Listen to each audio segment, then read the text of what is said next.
Hey, good evening, everyone. This is John Borden with Wolverine Live here with the one of the bravest men in America, Mr. Tom Crawford, Michigan grad, lives in East Lansing, goes on press pass with our friends Jack Ebling and Rico Beard, and more than holds his own. Tom, great to have you with us. Well, it's great to be here, JB. Like we said last week, never a dull moment, never lacking content to talk about what's going on. Michigan football, Michigan basketball, intercollegiate college football, intercollegiate college basketball, two word initials TP, transfer portal. Wow, we could go the whole 45 on that alone. Just philosophically, we could go on that alone.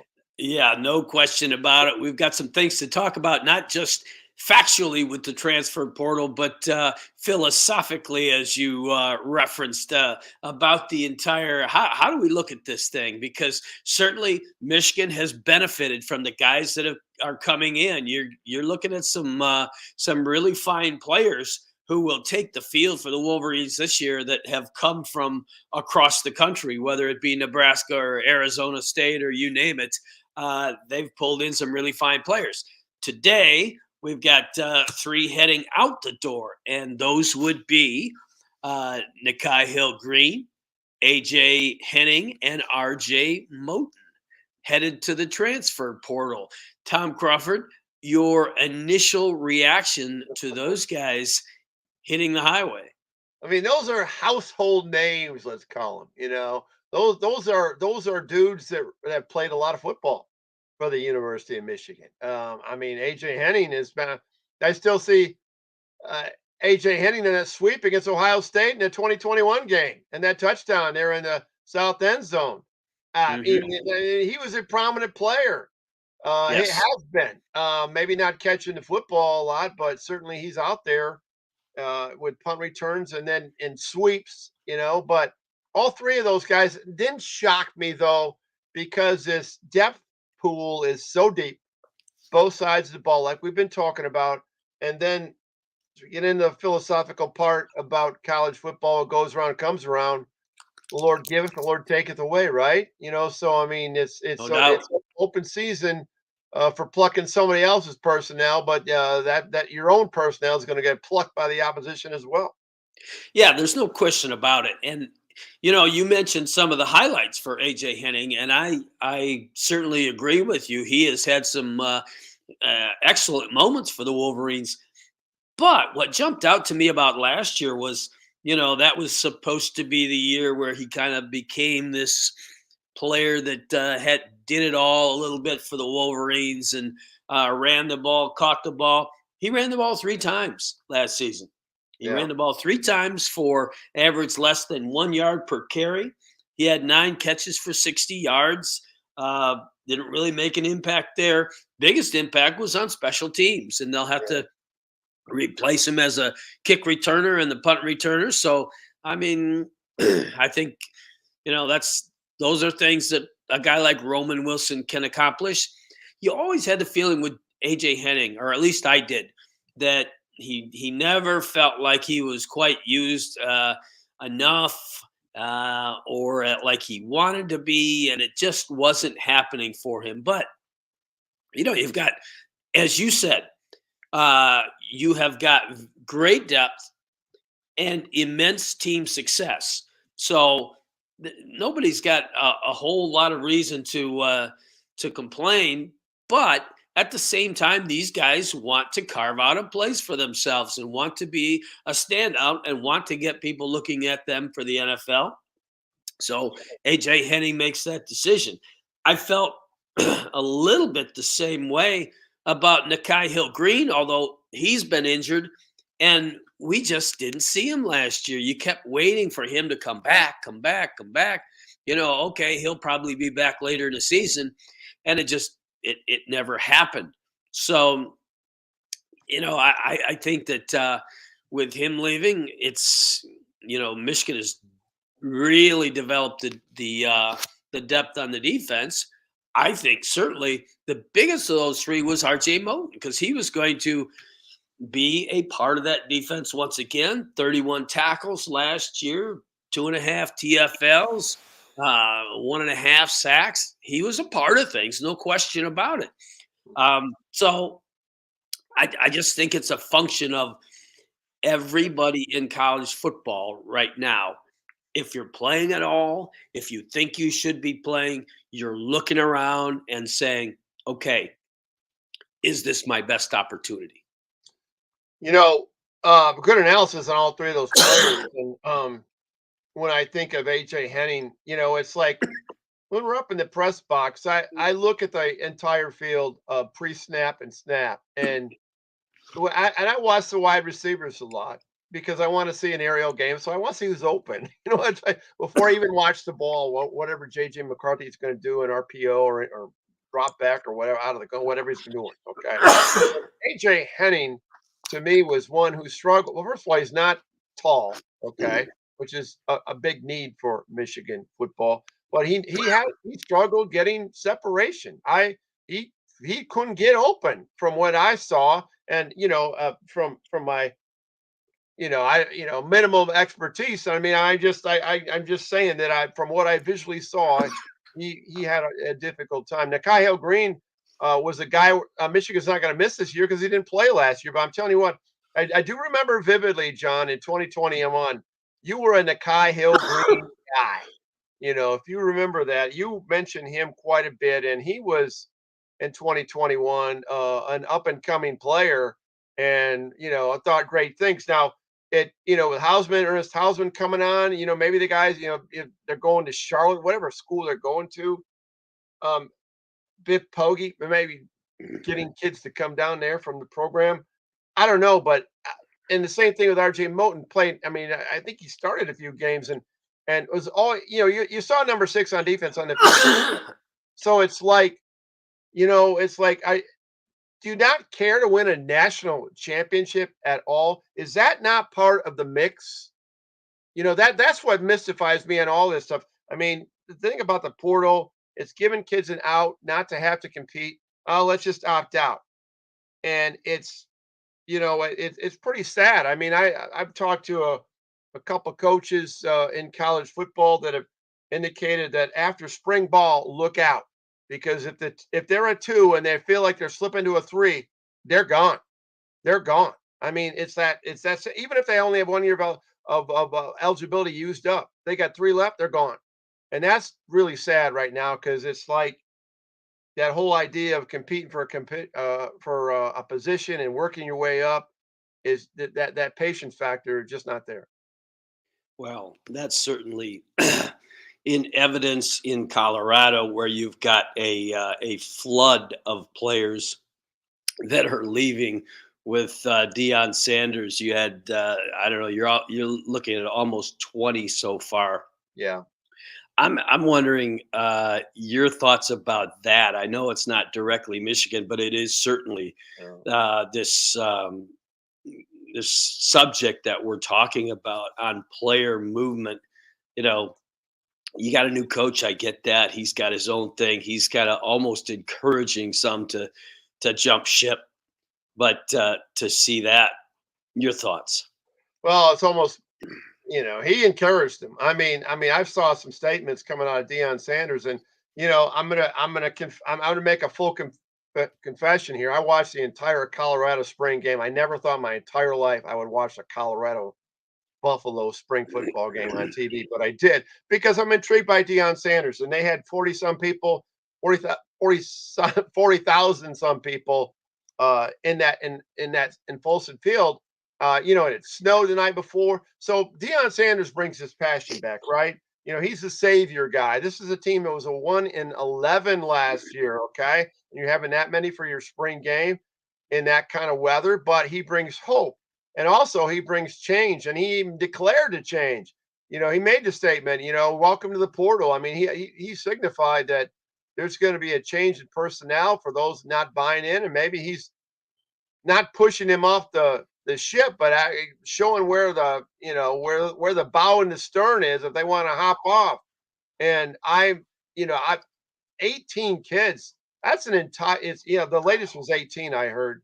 I did some research before the podcast, so that means that's an entire recruiting class is gone for Colorado. I mean, it's difficult navigation on that step. I mean, you want to fulfill all 85 of your scholarship kids, and that's what all these schools are doing. Maybe Colorado's in the extreme, but this is nuts. I'm starting not to like the portal way more than I thought I would not like it. I'm starting to disdain it. Yeah, What well, about you? you anticipated my next question, which is simply, uh, is all of this bad for the players? Is it bad for college football? Some are going to say, "Oh, you guys, old school this, old school that." We're old, man.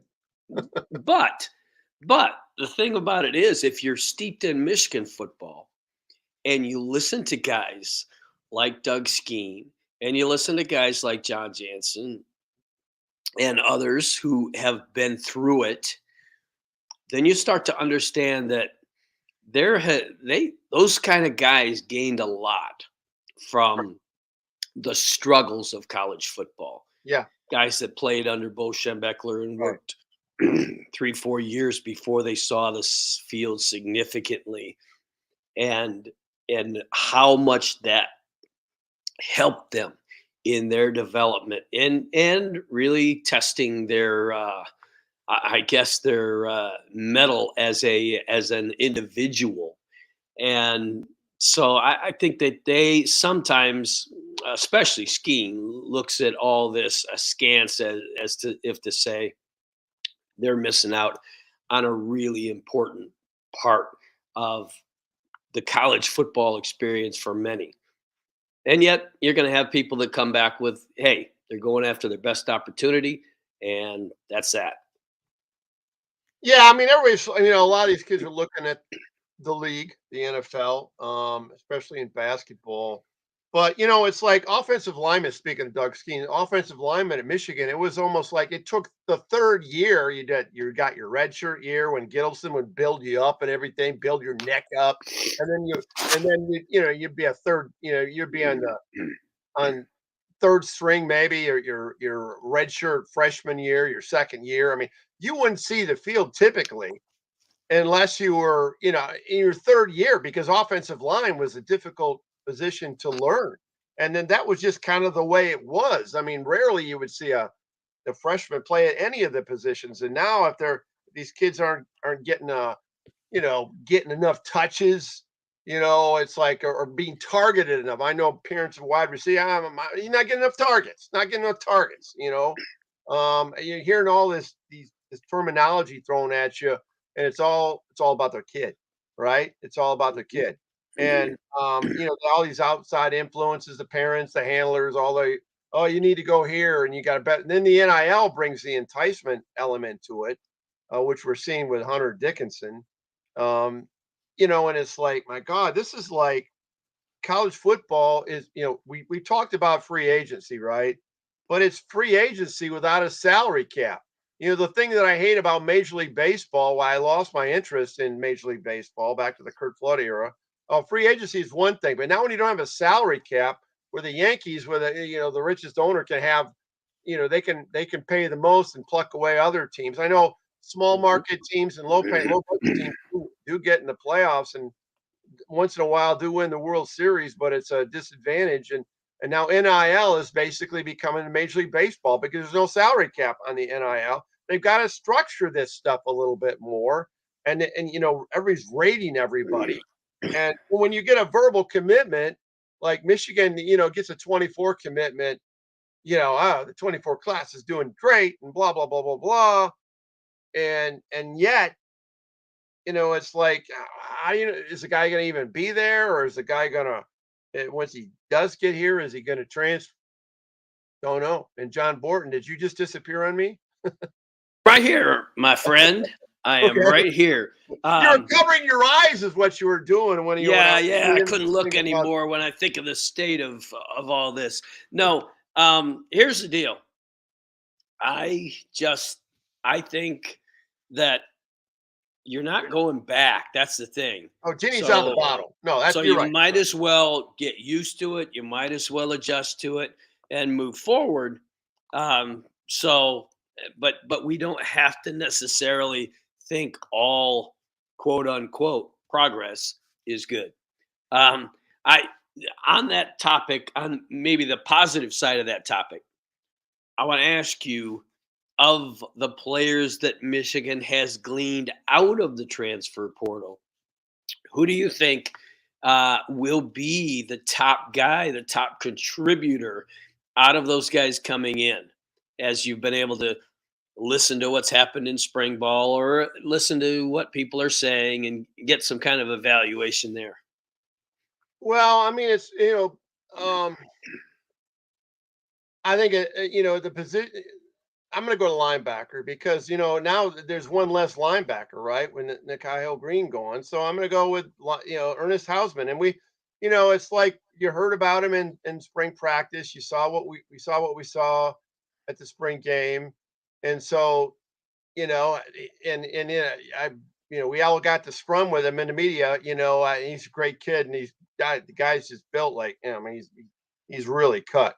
He looks like a very athletic linebacker up close, and I expecting great things out of him, and hopefully that's the guy of any of these portal guys that gets my attention because that was a position of pretty decent depth. Not so much depth now because you got an experienced guy who didn't play last year in Kyle Green, but he's back this year. But yeah, there were concerns though about he's coming off an injury and where's his speed he didn't look like he was flying around out there all the time when we saw him in the spring game. I don't know what he is medically, but he's gone. So it's Hausman's got to fill that void. Yeah, and I think that he is going to be way high up there on the list. I talked to people in Nebraska, and they just were very high on him. Said that he was probably your best freshman at Nebraska last year. Yeah. Big loss for them, by the way. If Oh, you're on the huge. other end of that, I mean, Yeah. I mean, that would be like Michigan losing a starter on defense. And he really grew into the role as the season went along and began to get more confidence. Had a sack on J.J. McCarthy, if you'll recall, and I would say that defensively, I think he will be the biggest impact player. I'm going a different direction though because I'm going to say keep an eye on Big Ladarius Henderson out of Arizona State, 6'5", 310, because just some of the people that I talk to, I really think that this guy could end up being your left tackle this year Yeah. for the Wolverines. And if he is in that position to complete what is going to be, however they order it, a very, very good offensive line for the Wolverines, then I would say, man, he takes that top spot because protecting J.J. McCarthy is going to be extremely important. You've got a couple of potential 1,000-yard rushers that you're blocking for. And this is a kid that started all the way back to his freshman year. He's played an awful lot of college football. And I think he would have definitely gotten drafted if he'd have gone in the draft. He decided to stick around, come to Michigan. And I think he could be a big piece of the literally big piece of the puzzle come this season. Yeah, when Carson Barnhart and others backing him up. I mean, that offensive line, you talk about a position where you would think that there might be some transfer portal. I mean, I've never seen an offensive line when we've gone through the personnel and say there's many as 7 or 8 guys that could contribute on an offensive line. I mean, this is a very deep offensive line. And yeah, that's a good one. And protecting JJ McCarthy is going to be critical. You got to keep him upright. So that's definitely a good one, JB. All right. Well, we're going to take a quick break and take a look at one of our sponsors tonight. Got to have a lot of energy to do what these guys do on a day-to-day basis, talking about the Michigan Wolverines. And that's what Vitamin Energy provides. You go to vitaminenergy.com, you can find out all about it. You get fitness, health, energy all in one convenient shot. It's great tasting and energy for 7 or more hours with no sugar crash because there is no sugar in it. It's non GMO, it's kosher certified as well. The Burner Plus energy and performance packed all in one, a thermogenic fat burner. I've tried several, more to come, and I got that thermogenic fat burner going in my own life, keeping you alert when you're driving, when you need that little extra energy, when you're on a late deadline, you name it. Vitamin Energy provides it. You don't want drowsiness for sure in those situations. You won't have it with Vitamin Energy. Just use the promo code Wolverine BOGO. That's Wolverine BOGO at vitaminenergy.com. It's easy. Go to vitaminenergy.com. Add an item to your cart and get an item of equal or lesser value absolutely free. Give it a try, give it a shot, shake it and take it. vitaminenergy.com. And again, that promo code Wolverine BOGO. And now we will go back to the one and only Tom Crawford. Shake it And and take it right now. Let's shake it and take it, no doubt. We want to go to stay with football, but tell me about the player in Tom Crawford's mind that Michigan can least afford to lose. And I'm making it a little tougher for you. I'm going to take number 9 off the board. You can't, no picking JJ McCarthy, because I think that would be everybody's choice as the guy you can't have go down. But for the rest of the field, who would Tom Crawford say has to be the guy that stays on his feet and contributes all year for this team? Wow, that's a great question. A couple of I got to mention the runners up would be Mason Graham would be one. I and it's funny or ironic that we talk about that. I was talking to a Michigan buddy of mine yesterday. We started talking about injuries, and we started getting superstitious. Like, oh my God, let's start talking about injuries. You're going to jinx them. Like as if we have any impact. But you got to talk about. You got to look at. And this is where depth is such a critical thing. Mason Graham would be a person I'd hate to lose, definitely. And then because of the departure at safety, it's like you can't lose anybody in that position. So Makari Page might be one, but there's one guy that stands out, and he's the most. I mean, he's got the most NFL potential, and he's got incredible skills. He's Will Johnson. Because you got to still find out who that other corner is going to be, and which is one of the big question marks on this Michigan defense in the secondary in particular. So Will Johnson would be the guy, because if I'm knocking on wood all over the place here, he's going to have a great year. He's going to have a Charles Woodson, not junior year, but at least a Charles Woodson sophomore year. I would agree with you. You read my mind. Will Johnson was my guy as well. And, he's been a little nicked up in the offseason. Yes. So he has got to get healthy and stay healthy for this team. Just tactically, when you look at these two deeps, you understand, as you said, very great observation that Michigan is still looking for a starting second cornerback. It cannot afford to lose the kid that picked off 2 passes in the Big Ten championship game, stood strong against Ohio State, and stands to have just a really outstanding sophomore season. So Will Johnson would definitely be the guy. I had a conversation with him not long ago for our football preview, and this kid is excited and ready to go. There's no question about that. So we will wish him the best in getting back from some of the bang-ups and setbacks and boo-boos, however you want to. He'll be fine. You want to call it. Okay. There you have it. Tom Crawford says he will be fine. How about we'll talk a little bit of first a scheduling note, because I just saw this in passing. It came out today, talking about You got some Western Michigan games in the future. Yeah. Nobody's going to be too hyped up about that. But one of the things that they announced was a flip flop in the Texas dates. Yeah. And that Yeah. means Texas coming to the big house in 2024, a year Yeah. from this fall, and Michigan going back down to Texas in, I believe, 2027. Right. So, Tom Crawford, you're a guy that has had a little bit of a beef with these last couple of schedules. You got the Longhorns coming in. I'm sure that makes you happy.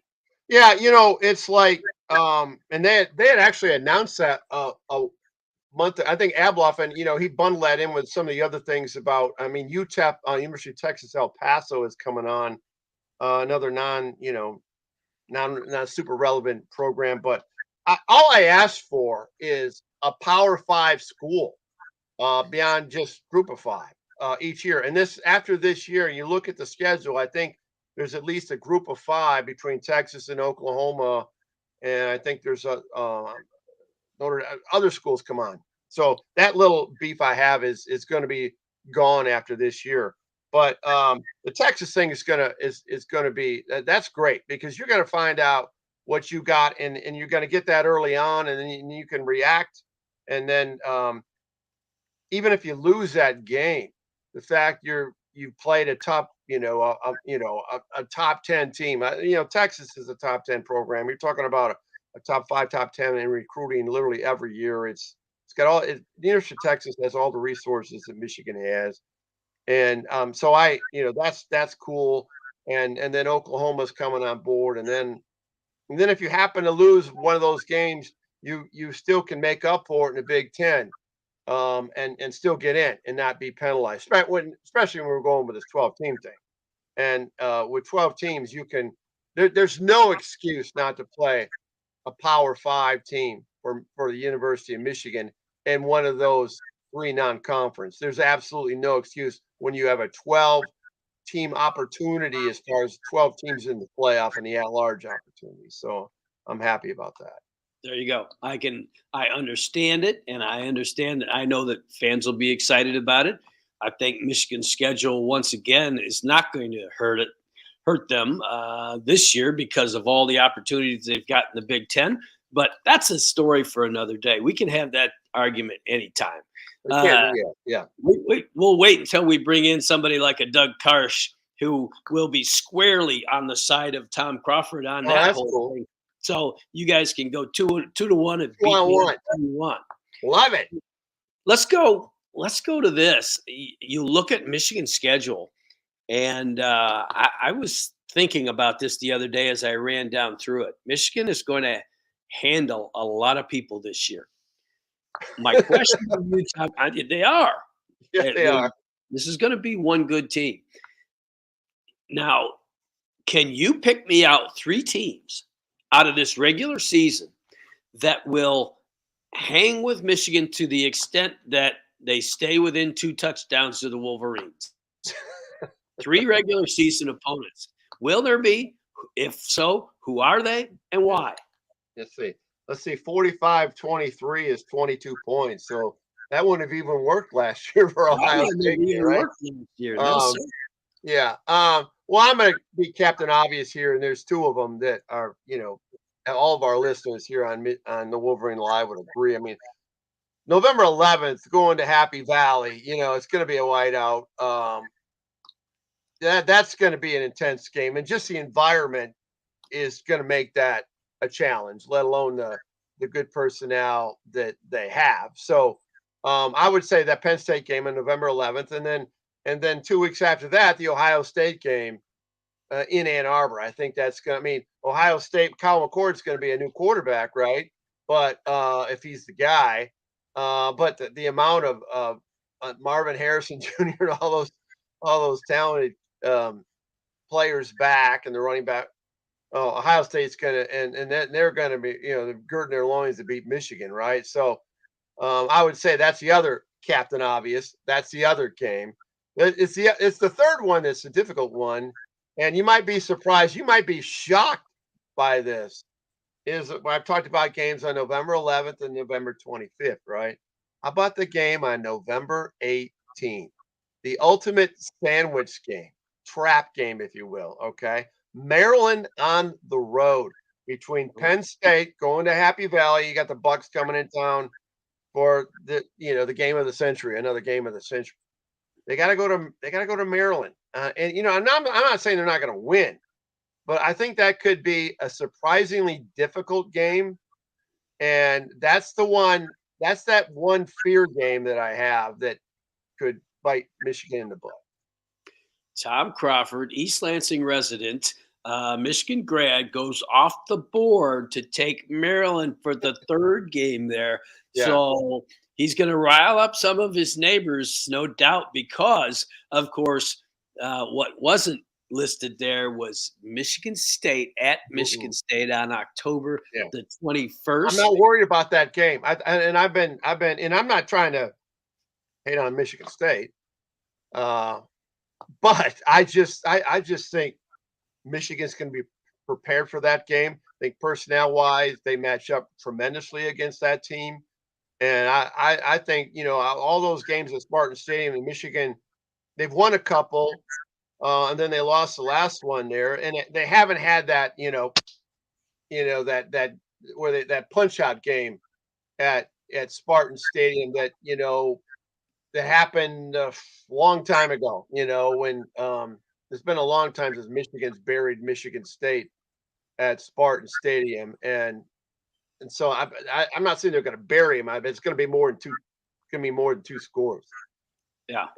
All right. Let me give you a little dark horse here Okay. because it just seems like Michigan plays close games when it heads to Lincoln, Nebraska, which it Yeah, does it's a good one. early in the season. And I'll tell you what, last time out at Nebraska, the Wolverines were hanging on for dear life. And that's early in the season. If things haven't quite come together like you want, like they will, like they will.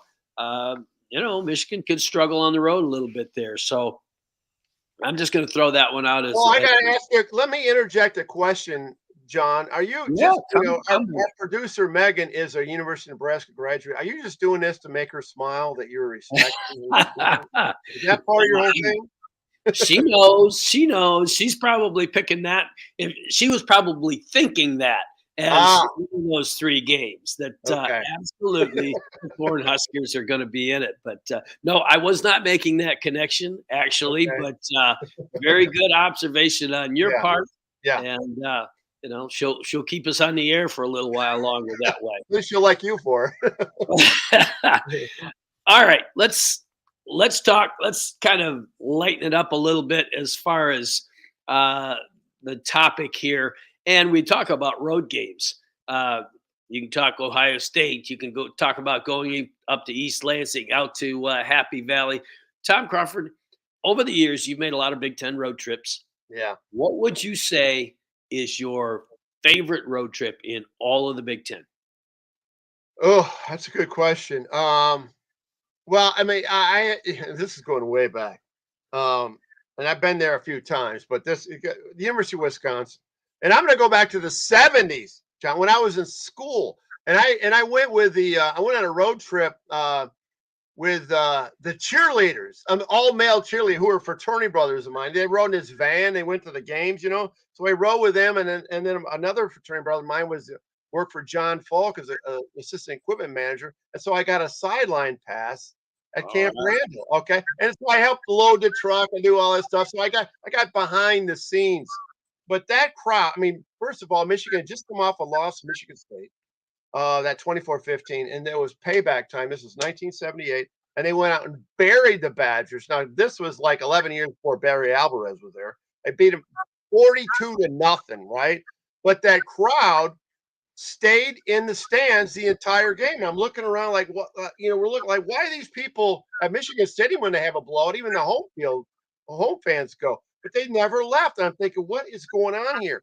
They had this thing called the fifth quarter with the band. So the Hmm. band's playing the Budweiser song. This is before Stomp Around came into play, and I've never seen such spirit for a lousy football team as the University of Wisconsin. This is and the night before we stayed at the Beta House, this frat right on the Lake Mendota, and they had a party that started like at 1 in the morning. I mean, it was a crazy college weekend, and I will never forget it. So, University of Wisconsin, as far as road trips, near and dear to me, and that's that place. Ohio State. When you go there and win, it's great. When you lose, it's miserable as well as all the other places because everybody hates Michigan. Everybody hates Michigan. When you go on the road as a fan, and I've done the media and the fan. I've done more fan than you. You've been in the media for so many years, John.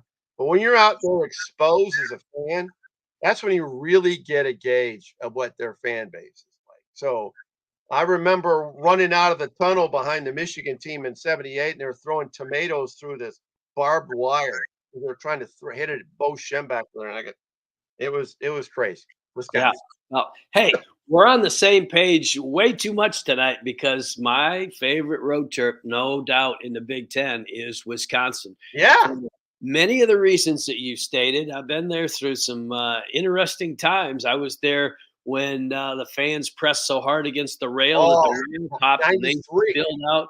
I mean, Oh, we were on the field trying to get to the interview, and then they turned our interview area into triage because that was that was horrible. a scary, scary situation there. Yeah. Yeah. The scariest situation for reporters in those games is when they do jump around and you're in the press box and that thing starts to sway. I mean, you're going back and forth and you feel like, oh man, is this going to hold?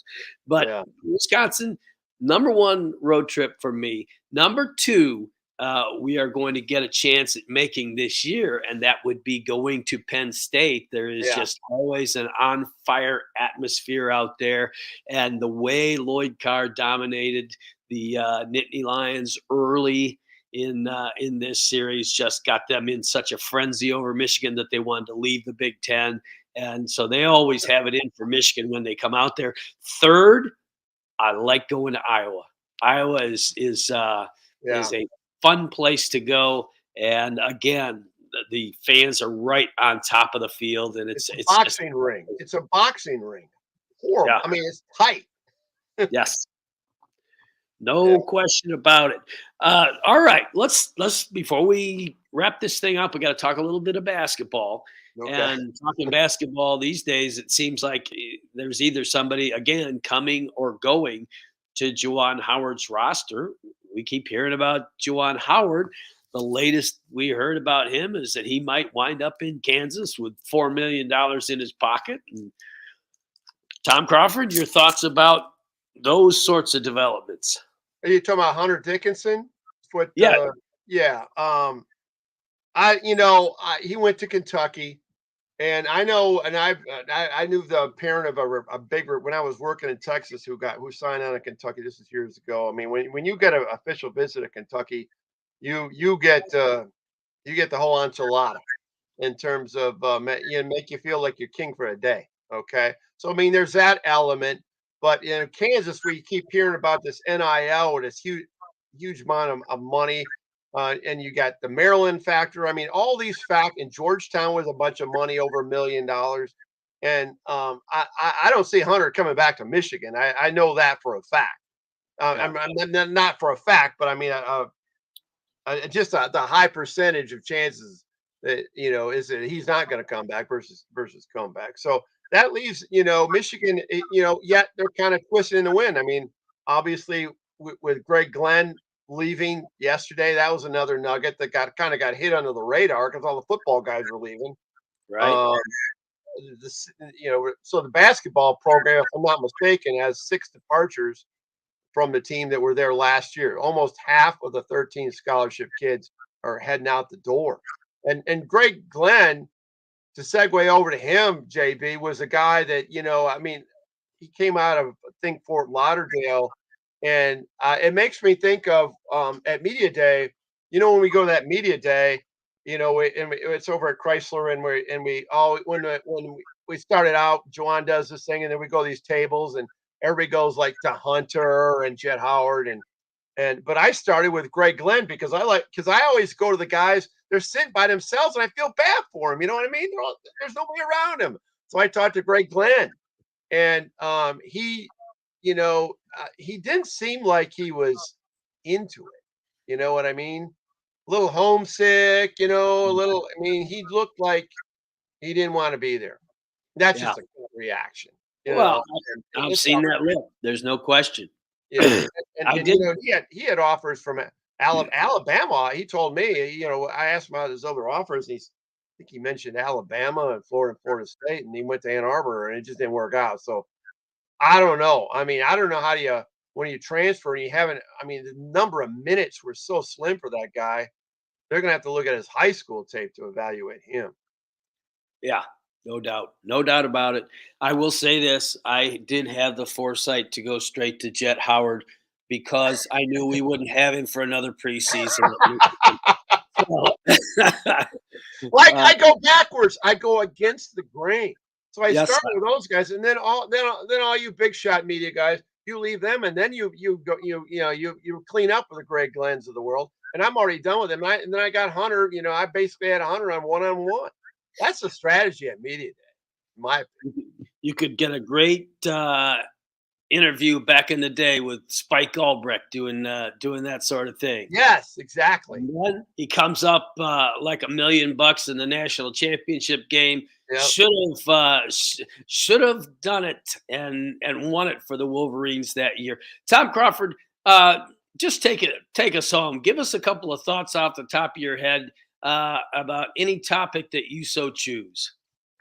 Well, I want to mention that Carol Hunch is getting named after the softball stadium. Hutch is from Lansing. She went to Everett High School here, went to Michigan State, and I was just thrilled when that happened this past weekend. I mean, you talk about people who anybody talks about Hutch, it's all in high esteem. And she went, graduated Michigan State, but she's a Wolverine through and through. And don't you think that was pretty cool when they named, the softball field after her? No doubt about it. I mean, she's been a part of it for decades, and now she will forever be a part of it. She would have anyway, but to have her name on that stadium, Yeah, I think that's one thing that everybody agrees about because when you talk about Michigan athletics, you're always going to talk about Yost. You're always going to talk about Chrysler, Schembeckler. Um, you're going to talk about some of the best coaches that were ever in place at Michigan. And you cannot list that list without saying Carol Hutchins. And yeah, think about this when she started women's athletics in the big time were just not very prominent. oh my And god, Carol Hutchins was one of the pioneers that helped make it so. And she got to the place where she had a team playing on national television in the NCAA championships and won an yeah, NCAA championship. She took them to the highest heights, and she saw women's athletics go from just kind of an afterthought tucked in the back to something that is featured prominently in a number of sports all year long. yeah. When I still remember that, and I watch women's softball because I think it's an amazing game, and I do this, when they get to the NCAA tournament. I mean, there's some amazing athletes in that sport at that level. And when Michigan won that national championship, I think they beat UCLA, and Michigan has such a hard time. I mean, they're in sports. I mean, look what they've done in hockey. They're like 1-7 in the Frozen Four, and I'm not hating on anybody right now. Okay, you get to that level, that's cool, but it's so hard to have everything fall into place and you win the national title. We've seen Michigan football getting to a couple Final Fours here in the CFP. Saw basketball Beeline in 13 and 18. Seen some Elite Eights, but to get to win it all like Hutch did on that team, that is so sweet because it's so hard to win an undisputed national championship, which is what they all are now. They're all playoff structured. It's not like football in '97 where you get, always that nagging. Oh, it's a co. You know what I mean? So it's all playoff driven, and so I'll never forget watching. I was really happy when they won the national championship. That was so cool. Oh, no doubt about it. And you know, the NCAA softball tournament is appointment TV across the nation It is. anymore, and it's Carol Hutchins was a part of bringing all that along and seeing it unfold. So great congratulations to her, and we gotta we gotta get out of here. But it's been fun as always. Thanks to our producer Megan Gunther and Tom Crawford, who does a fabulous job every single week. Tom, we'll talk real soon again, Yep. and like we always say, we don't run out of things to chew over when it comes to Michigan football, basketball, hockey, softball, you name Yeah. it. Yeah, I think there'll be a big portal discussion topic maybe a week from now with Hunter Dickinson. Who knows? But we'll have that and many other things. John, always a pleasure to be on with you.